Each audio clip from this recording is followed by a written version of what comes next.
of the world. Oh, my people, seek the truth, avoid the evil, learn Yahweh's ways.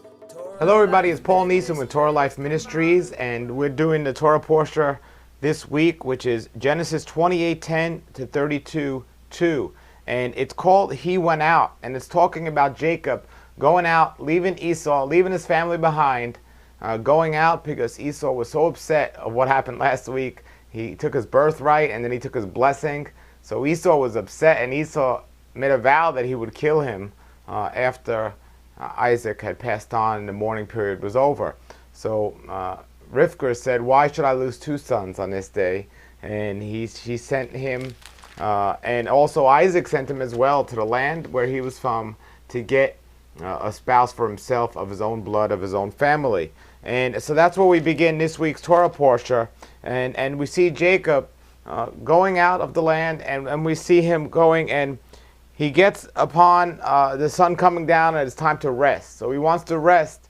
So he takes a rock and he lays on a rock, and he used the rock as his pillow, and he goes to sleep. He's getting his rest. He's going to the land of his relatives to find a spouse, leaving his family behind. And what happens? Well, he has a dream. He has a dream about a very tall ladder going up into the heavens.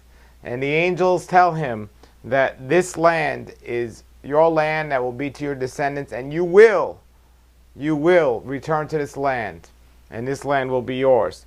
And the dream talks about the land being given to not only him but all his descendants. And he has this amazing dream, and then he wakes up. He wakes up very early in the morning, just like any of us when we're excited. We're excited because we're ready to start our days, so we don't sleep in. We get up early. But before he goes on to his day and runs out of the house, or so to say, runs up and runs to where he's going with excitement, what does he do? He takes that rock that he was sleeping on, and he makes a monument, giving thanks to our wonderful Creator for all he's revealed to him. And he takes that rock and he stands it upright and he pours oil over it. And that was the way that they showed thanks. When they didn't have the ability to do sacrifices or make a monument, that's what they did. And it just showed his heart. He slowed down in his excitement. He got up early in his excitement, but he didn't just run. He slowed down and he said that before I do anything else, I have to anoint this place. I have to give thanks and make a monument to our wonderful Creator.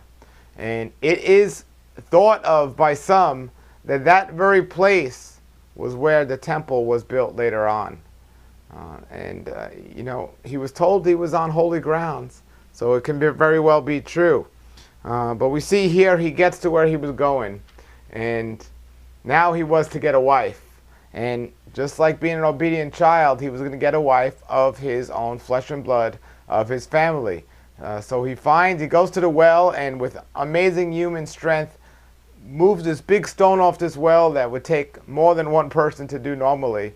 And here comes Rachel, and he sees Rachel, and he finds out that that's his sister, and that Rachel has a sister as well. And it's just confusing to the person that doesn't understand the full scriptures. When you look at the scriptures and you start reading it from the beginning, go all the way through, you understand there's a divine order and a divine purpose of everything. But you also understand there are consequences for our disobedience, there are consequences for our dishonesty, and so on. Well, according to the way things should have been, the older child should have married the older child of Isaac and Rebekah. And that would have been Esau marrying Leah. And that would have been also the younger child marrying the younger one, Jacob marrying Rachel.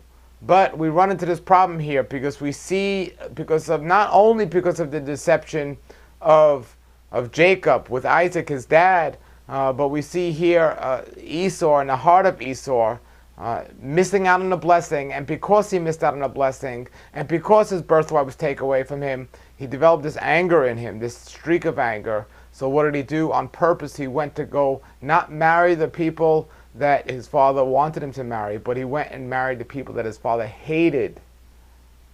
The pagan women, the women he told him to avoid. So now you got Jacob standing here, and his rightful wife, the younger girl, Rachel, is standing there. But Laban knows the customs and knows what's supposed to happen. And on the other hand, Laban's also, he doesn't want to let Jacob go because Jacob's blessing his flock and everything else. So using as an excuse, well, I know the rights, he says, you can't get married to my younger daughter. But he promises that you can. So he deceives Jacob and says, you could have my younger daughter's hand in marriage if you work for me for 7 years. So then when it comes time to the wedding night, what happens? He's deceived, and it's the older one disguised as the younger one. Well, you know, there's a cause and effect of everything, and I think the real lesson we see here, of the many lessons in this week's Torah Parashah, is we see Jacob disguising himself as his brother to deceive his father Isaac. Folks, there's a cause and an effect of everything. The same thing that he did happened back to him. You see, here he was wanted to marry the younger one, but what happened was Leah disguised herself as the younger one.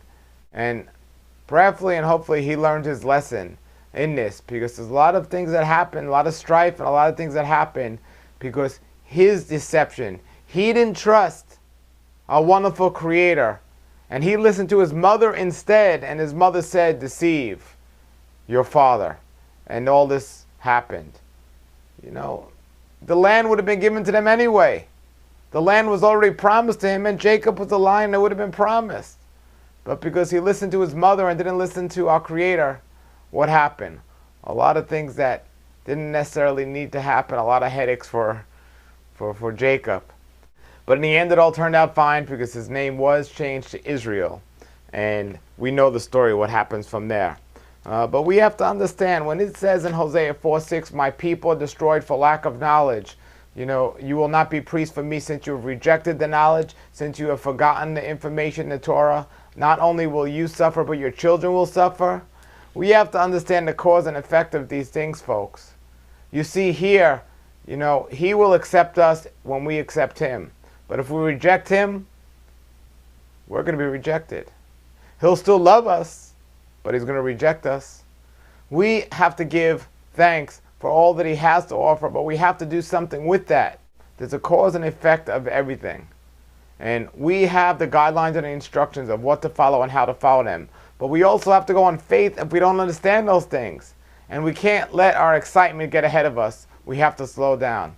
I do believe that Jacob was humbled.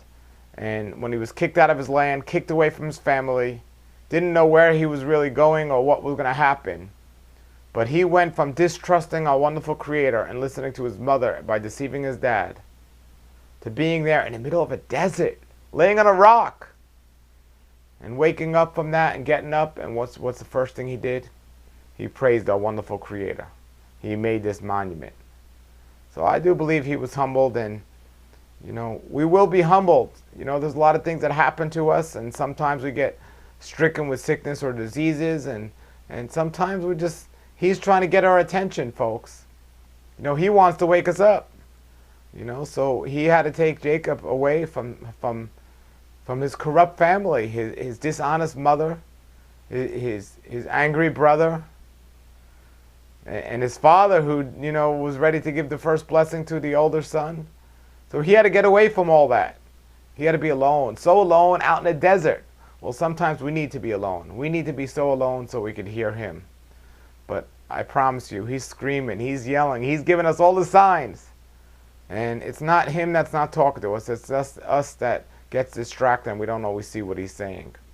So that's what we see this week. And now the excitement starts because 12 sons. In this week's Torah portion, they actually have 11 sons. Jacob has 11 sons with his 4 wives, the 2 sisters and the sisters' maids. And then next week, Torah, we'll see the 12th son. But that sets the stage up for what will become Israel. So everybody, if you have any comments or questions, post them below the video. This is Paul Neeson with Torah Life Ministries. Enjoy this next Shabbat coming up. And until then, shalom, shalom. Come out of the world, oh my people, seek the truth, avoid the evil, learn Yahweh's ways.